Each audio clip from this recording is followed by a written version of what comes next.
here's a common topic that comes up with the clients and parents that we talk to through, the seminars and webinars that we do, and the clients that we service right now. And that is, how do we know if colleges are potentially over-recruiting our son or daughter?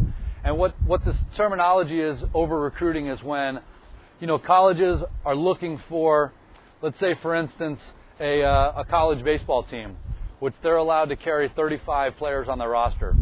And parents will go, well, how do we know so-and-so school isn't over-recruiting and telling, 25, 30, 40 parents the same thing each year, and telling them the same thing right now? So some of the best ways to deal with this issue is really to have a few questions in line when you're talking with college coaches. And we strongly urge that literally both the student athlete and the parent are involved in this process. And a few of these questions could be, where is my son or daughter on your recruiting board? Or if the student athlete's asking it, Coach, I was wondering, where am I on your recruiting list, or where am I on your recruiting board? Often if you ask, college coaches direct questions, they're going to give you direct answers. Another thing to keep in mind is, how many scholarships do you have available for this recruiting class is a great question to ask.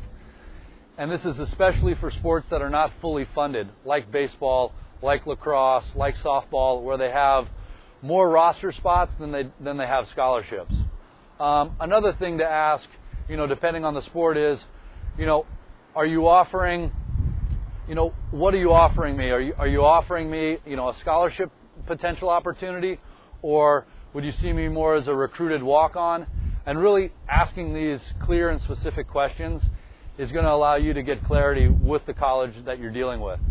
And what we see common is parents and athletes are often afraid to ask some of these direct questions. The earlier you start the conversation being more direct and more clear, honestly, the more clear you're going to get on where that college coach sees you related to their recruiting process. And it's going to make your life a lot easier when you're dealing with other schools to look at. Regarding the advice, just to keep in mind, the typical college program is first looking at a large pool of athletes. And then as part of the recruiting timeline moves on, they start to narrow that process down to a specific group of top athletes. And then they narrow that down to a specific groups of top athletes that they're interested in potentially offering, scholarship or roster spot positions.